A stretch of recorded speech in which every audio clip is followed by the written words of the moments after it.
Powering up essential systems. Booting root C/audio logs. Reviewing previous data cells. Repairing audio files. Episode 41, Debt Collector.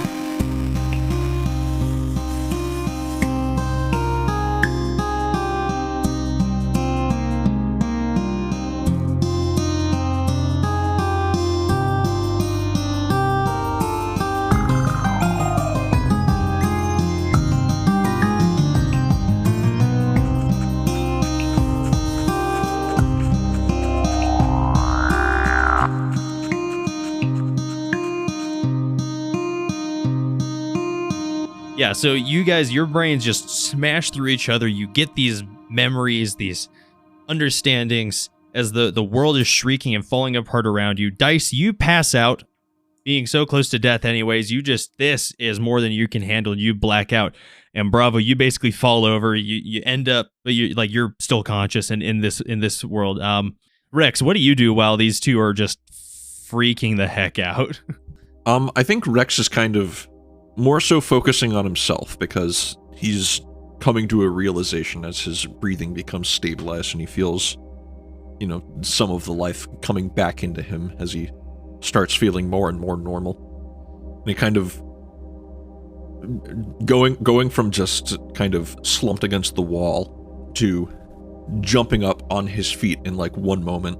He kind of throws out his arms and he goes, "I'm unkillable. I knew it. I knew it." And then after kind of breathing heavily for a few more seconds, that's when he finally looks over and notices Bravo and Dice freaking out and goes, "What the is happening here?"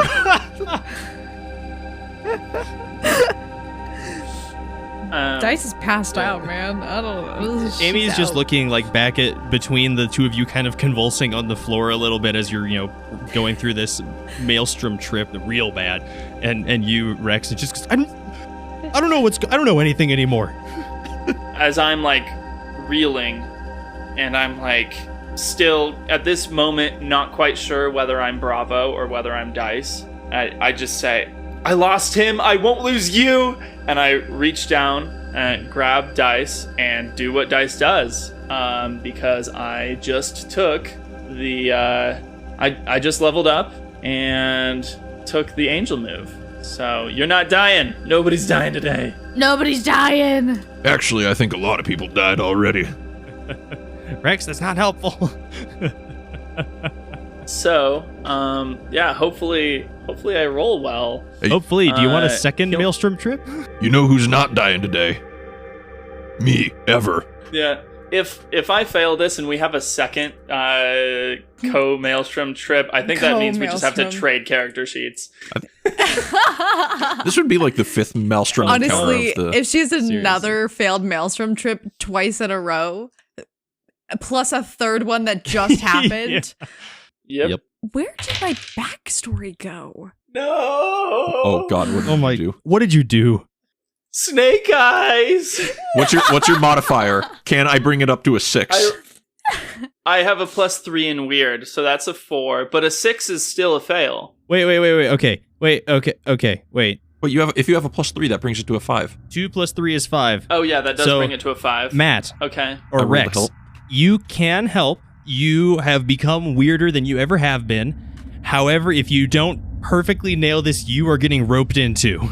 Oh no. Roll plus hex with Bravo. Roll plus hex? Yeah, you're helping. Ooh. Is your hex with me -1? -2. So you literally have to roll a 12.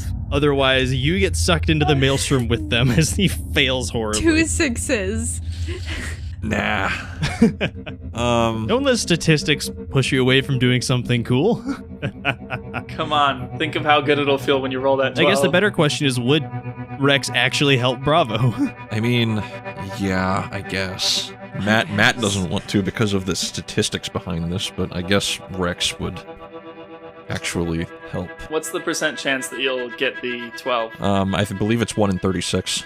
I don't know. That's a 9. So it's a 7 overall. Okay. brings it up to a 6. That does. It was literally the worst possible. Me getting those 2 ones there. Rolled snake eyes. I literally rolled 2 twos. I've never done that bad on a weird roll in the history of this campaign. I think that's the first snake. No, Dice rolled a snake eyes. Isaiah, it's not the first snake eyes, but On a cool roll. It's the second. I think I've done it a couple of times. All right, GM, hit us. let's just talk through all of this before we hit narration. Dice is passed out at 11 p.m. as far as harm goes. One more harm, her life becomes untenable. Bravo, you caused a failed roll for the Maelstrom, which officially speaking doesn't inflict any harm, but narrative-wise, I feel like there should be some hefty consequences for this. And Rex, you attempted to assist. Because you didn't fail the roll, you don't get the negative repercussions of trying to help. Yay. Where the heck do we want to take this thing? Let's field this one as a group, because I don't want to like piss anyone off by making a unilateral decision here. If Dice dies right now because of the amount of Maelstrom, I'm not going to be upset. Yeah. Well, I mean, if we want to go with you and I, like, you die, but your mind inhabits my metal mind, and we have to fight for control over my one body, I'd be okay with that. I'm not pushing for that, but, like, I think that'd be pretty weird and pretty freaking sick. Not gonna lie, I frankly don't want to deal with that. Yeah. So, I guess the point that Trent is making, like, is Dice dying or not? Or is her life becoming untenable? I'm posting the specific things for life becoming untenable. Only one of them is dying. Yeah. Mm-hmm. You could just be permanently affected by this, and everything still rocks. I can still. How about? I think the -1 hard and +1 weirds are. I would probably between the two take -1 hard, ultimately. So I was thinking, do -1 hard, and then what if all of those things that had just caused me to pass out and everything that's like fresh on the brains that had been transferred between the both of us go to Rex? No, I think Rex is isolated from this. He tried, but he's not in this. He's not in this. That was just the idea that I Yeah. Okay, cool. So so our final decision. So Bravo is going to go on yet another bad acid trip of the brain.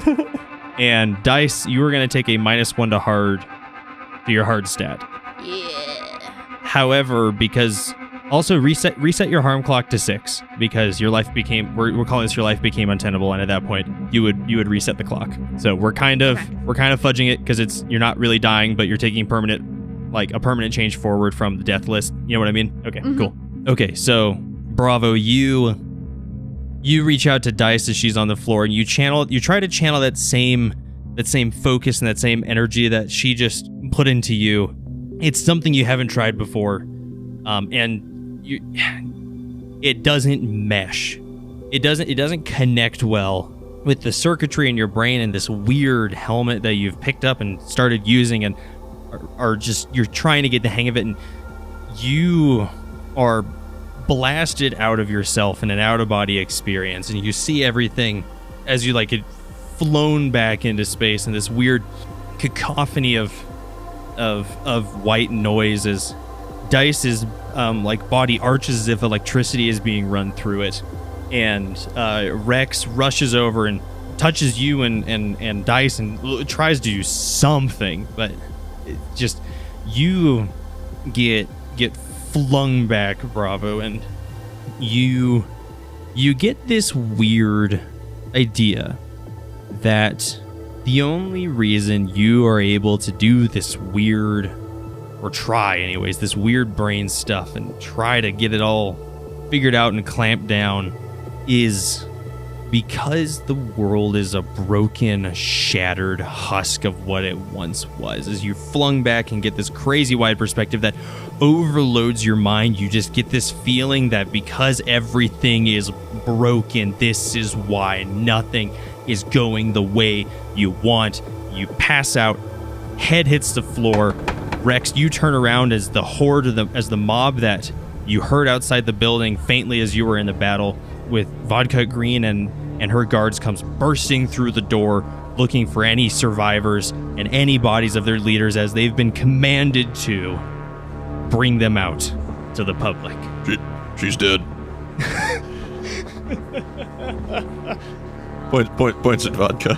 Sorry, did I break the narrative there? You started talking like right as I launched right into it. Not really.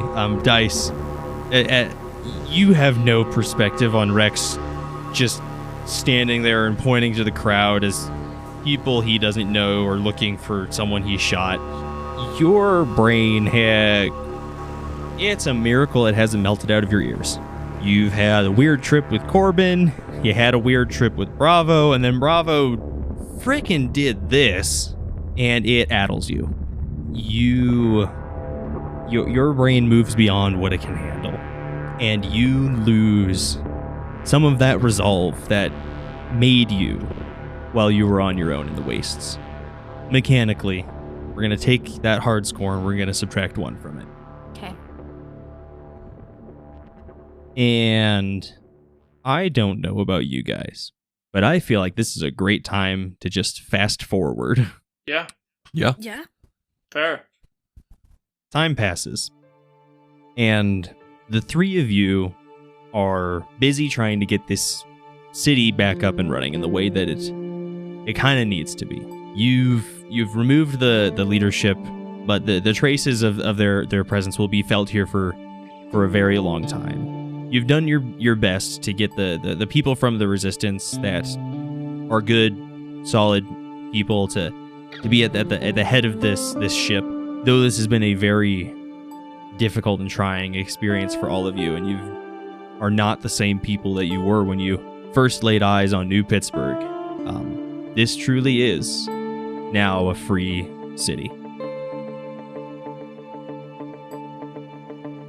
It's been about 2.5 weeks since your battle with the city guard and with Tara.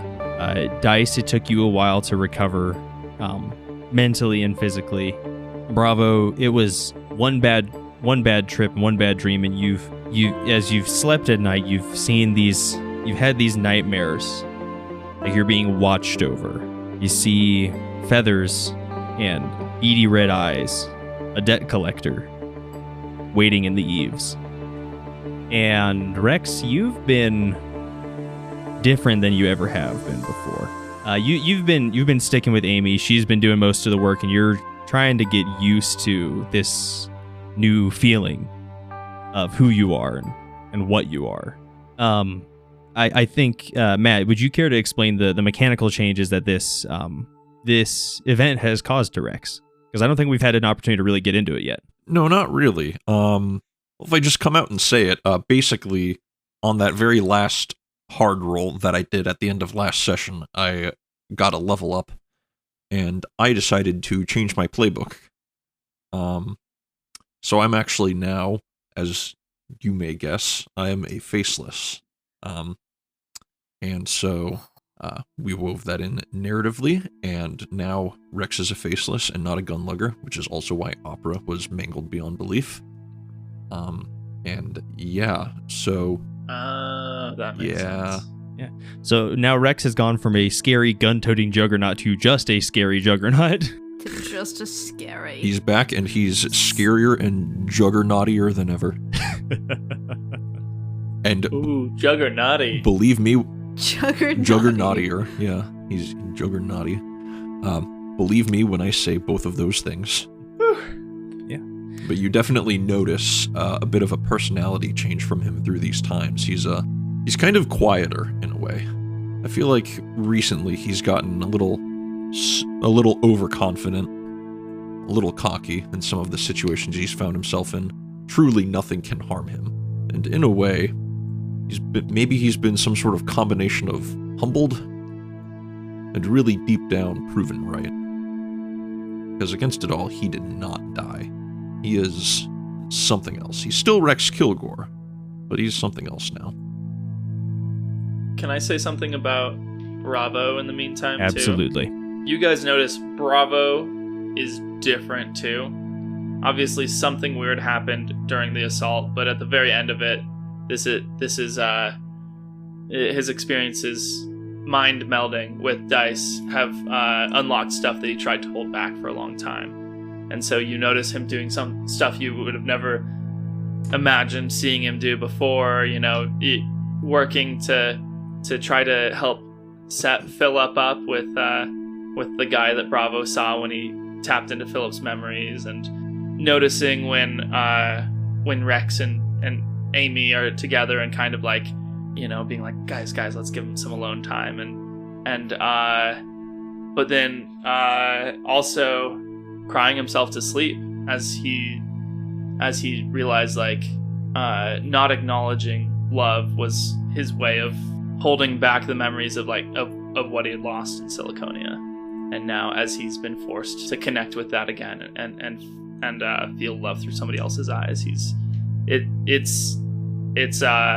it's kind of torn him apart. He's not the focused revolutionary he was before. In fact, he's been mostly taking a backseat as the transition of New Pittsburgh goes on without him.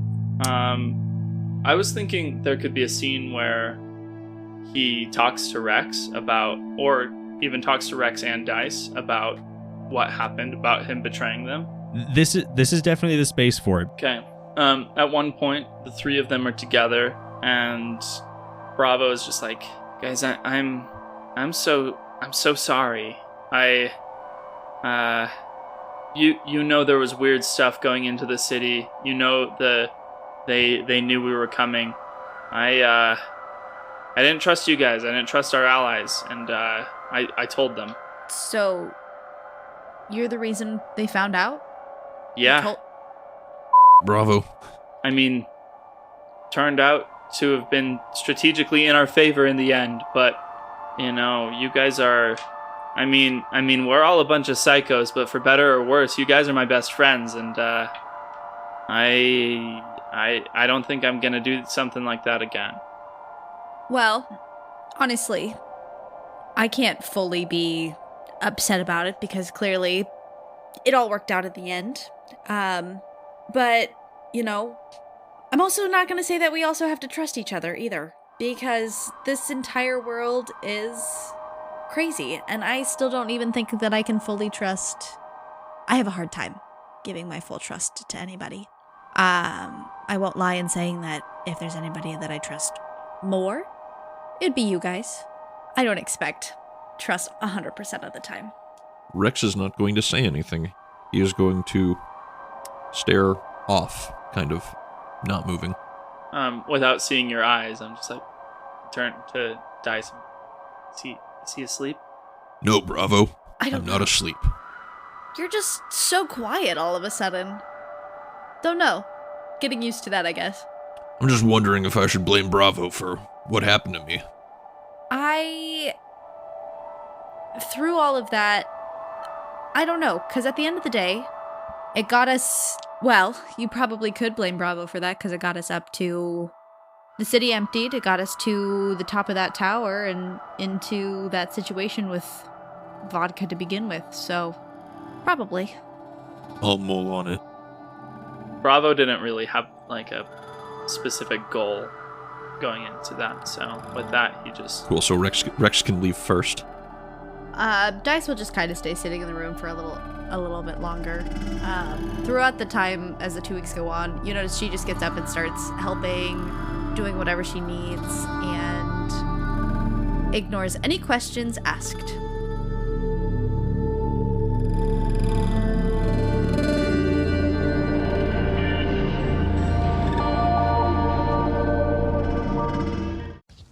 Thank you so much for all of those who have been listening to this podcast. If you would just be able to go and subscribe on whatever platform it is, or share, send us a review or a voice message even on Anchor, that would be wonderful. We love hearing from you, and we love to see your feedback, and we want to make sure that you don't miss any of the upcoming episodes. That would be a true tragedy. So go ahead and do that. And I think that's everything. So we'll get back to the show now.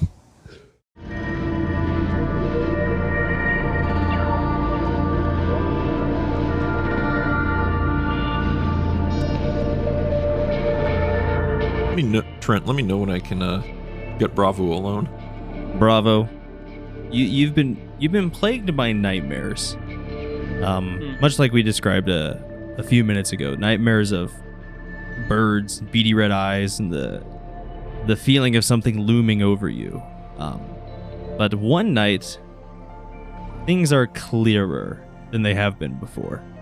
Instead of just birds and this feeling of something looming over you, you see that strange kid. It's you. This is late at night one night when you're like by yourself. Yeah. Yeah, it's me. I don't think I ever got your name. Are you a wolf of the maelstrom? Can I read a person? This is my hex question. Wait. This is your... Okay, so first, Bravo, answer the question, but because Corbin has historically been, like, kind of you haven't been the nicest person, I will say this is a charged situation if Bravo would like to read it. I didn't realize it was your hex question, sorry. Yeah, that's why I asked it to Dice earlier. Effectively, it's a yes or no, but flavor it however you want. I look him in the eyes. I think about what I've learned. But I think I also think about what's still burning deep down. Say, yes. Okay. Hang on, I need to come up with a counter answer to this. Dang.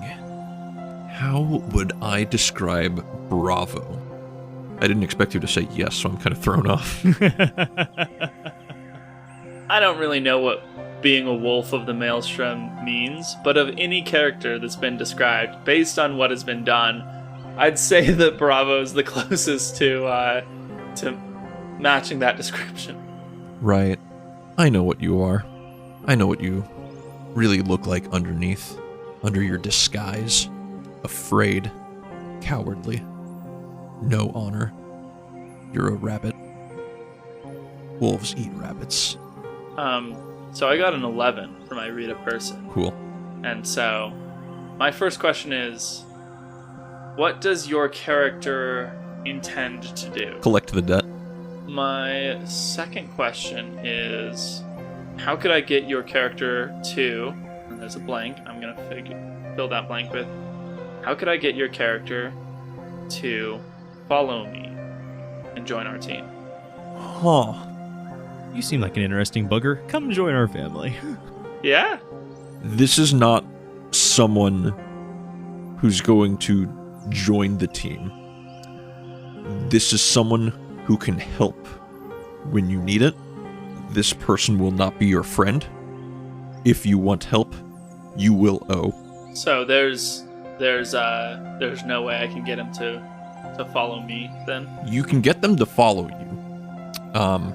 The first way is to keep owing debts, which I don't know if you want that kind of follow. The second way is to promise more payments. That way, if you ever need Corbin will help. But you are not going to gain an ally from this.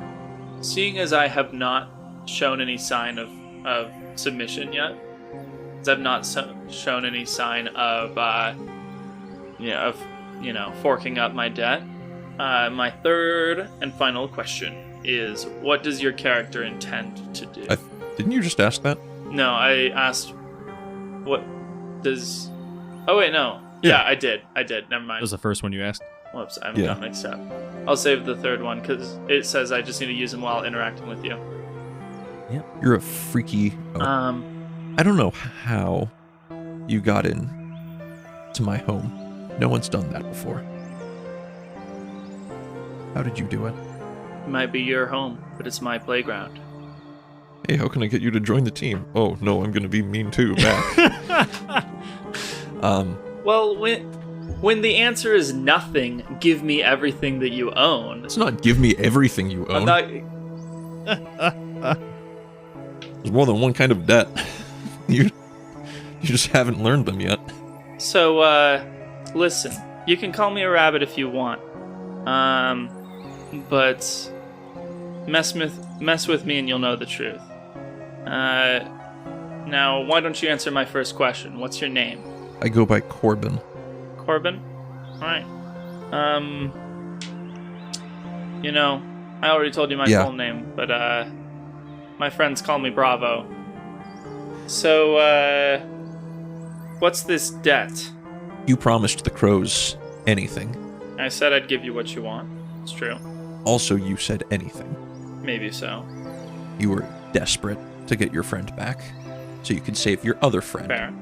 The one who was so close to being another meal for the crows. So these crows.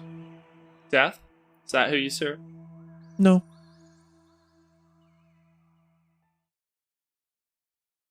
That was the end of that. It was no. Yeah. Okay. I say dramatically staring each other down doesn't work on a podcast, unfortunately. Yeah. Yeah. Bravo goes to itch the back of his neck so that his hand will be close to the buttons on his brainer helmet. You know what I think the crows want? Do tell. They want your helmet. Interesting. You promised us whatever we wanted. Maybe I did. But somebody recently told me that I fight without honor. And then I am going to... Now is when I'm going to be mean. And I'm going to do direct brain whisper projection. Again, I still don't know how we can interact with Corbin if I can't erase any highlighted stats. Well, direct brain whisper projection says you roll plus weird to get the effects of going aggro without going aggro. So he's not trying to persuade you. He's trying to whack you with his brain. Oh, okay. Yeah, I am. Yeah. If Corbin can see my mind, it can see that its metaphorical claws are out, and I say, "Listen to me, crow servant. You'll have your debt. You'll have this helmet. But you'll have it on my terms in my timeline. Now, I recently learned that my mission is more dire than ever before. Apparently, the feelings that people have towards each other matter. So now that's on top of everything. There's a lot of people out there in a lot of wacky, messed up systems. And I need this helmet. So, either you'll work with me on my terms, or you won't work at all." And then I am going to... So I have to roll plus weird. Correct. To get the effects. So that's a 9. So you can choose to get out of my way, barricade yourself securely in, give me something you think I want, or tell me what I want to hear, or back off calmly, hands where I can see. I don't want any of these options. Can I choose to engage? You can interfere. That's the most you can do. Or sorry, let me reread. Sorry, yeah. You can choose one of the yes. as well, so you could force my hand and suck it up. Where's the option where I can fight back? Immediately following. Basically, you would force his hand, and then you would roll seize by force. And then I would immediately turn on that. Yes. Yeah, that's what I'm gonna do. Alrighty. Corbin's not taking this. Alrighty, cool. So it looks like Corbin takes 1 harm, armor piercing. I have merciless, so it's 2 harm Good armor night. piercing. I'm going to roll ferocious snarling, shrieking, biting, and go aggro with weird. Seize by force. Yes, it's seized by force. That is a 10. Good night. I've never had to. Can I roll to interfere with his I've never roll? had to scroll through so many freaking rule books. He's rolling against me. Oh, gosh, we haven't had PvP. I wasn't prepared for PvP. Both of you will independently roll seize by force for the other against the other person, because each of you will get to pick stuff from your roll. Well, I already made my roll. Yes, cool. So then Aaron will make a roll, because here's the thing: seize by force is 2-way violence, and because you're both PCs, it gets complicated. And if any of your stuff This is just a regular hard roll for you, Aaron, isn't it? Yes, I do believe so. Sweet. Okay, cool. So Bravo, you've got your dice score total? Okay, cool. Keep that in your mind. We'll start with Corbin. What are the effects you're choosing? Remind me of what the 2 options are again, or the options are. For seize by force? Terrible harm, little harm, control, impress, dismay, frighten your enemy. Well, I suffer little harm, and I take definite and undeniable control. Specifically the helmet, which is what I'm rolling for. Okay, and Bravo, what were your choices? I suffer little harm, and I take definite and undeniable control of it. what I am reaching for. Oh wait, I got a third one with that roll. because I rolled a 10. Oh yeah, I rolled an 11. Okay, good. So I Good get a third one heavens, as well. y'all. Stop rolling so high. Yeah, can you roll Snake Eyes again? Okay, Matt, what was your third option? Impressed, dismay, or frightened. Okay. And what was yours, Bravo? Mine is. So my second one is take definite and undeniable control of Yes. it. And my third one is I inflict terrible harm. So here's the thing, though. My undeniable control of it, what I was trying to do, is get skin-to-skin contact. So as far as... You can't do two moves at the like- same time. No, that was what I was seizing. That was my goal there. Okay, good heavens. So I'm foregoing, like, doing damage there. But then you told me you inflict terrible 'Cause harm. Instead of... Yeah, so maybe I shouldn't do that one. But, like, what I'm trying to do here is get skin-to-skin contact so I can do my really, really scary... And then let me know if I can do things at the same time again while we're apparently both acting at the same time. Yeah, that's the fun part of a system that doesn't have turns. So I'll say my 3 are the same as Matt's 3. So I suffer little harm, I impress, dismay, or frighten my enemy, and I take definite and undeniable control of it.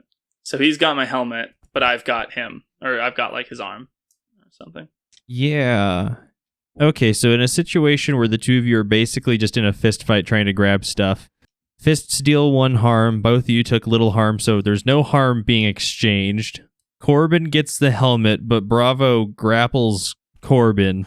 It's up to the two of you to tell me what impressed, dismay, or frightened looks like for your character. All of the crows swarming around in a whirlwind around Bravo, pecking him, biting at him. Not enough to do damage, but enough to make you go ow.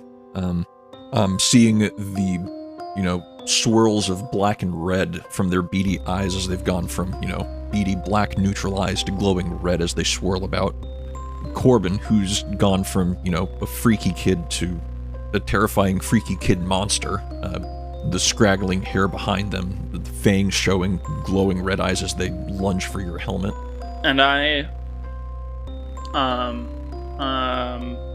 I'll say, like, I am impressed in this moment.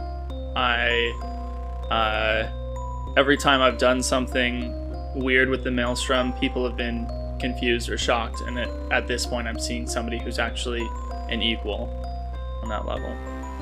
Matt, you tell me if this jives with what you're thinking, but as far as how you're experiencing that bullet point, perhaps when you meet with people like this, you're the Corbin sets the terms, and people are so shocked that he hasn't met someone before who just says, like, no, I'm not gonna accept your terms.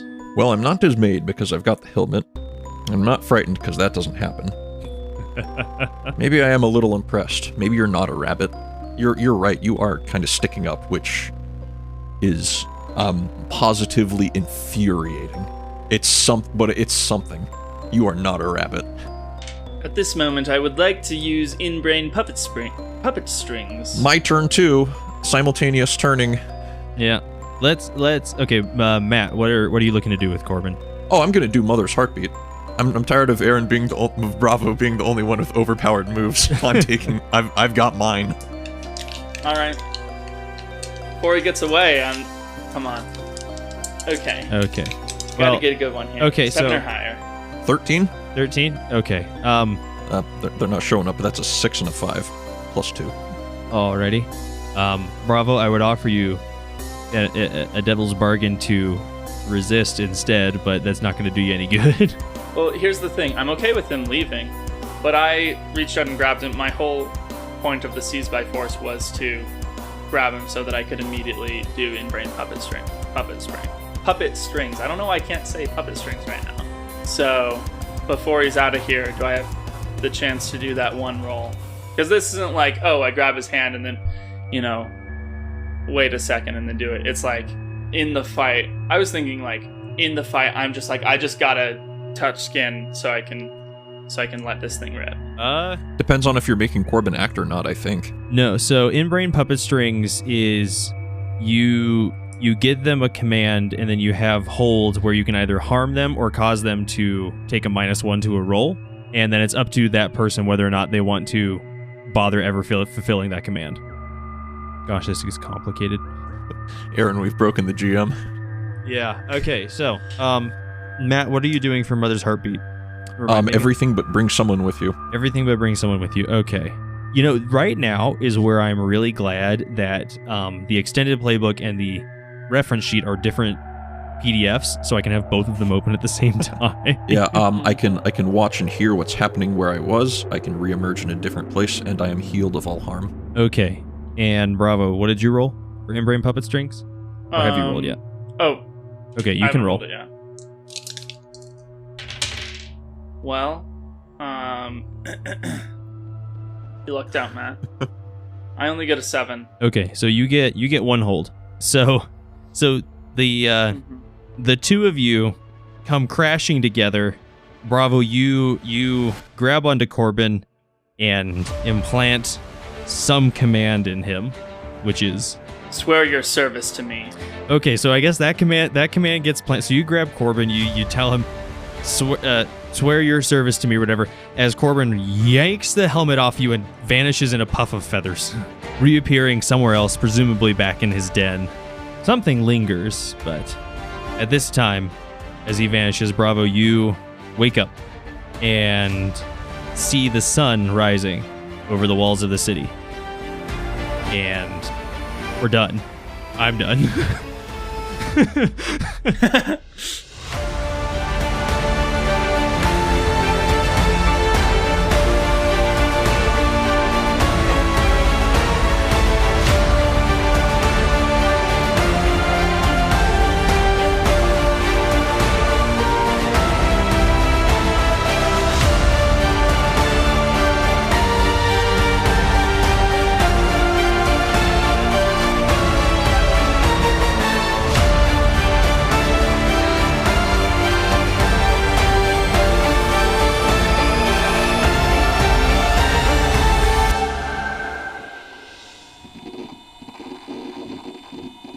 SF59, 2JGF7, BIZ2F, F3U08, 21RNJ, 7GZOC, ZR86T, 7D7JQ, E7EMH, OG5TG.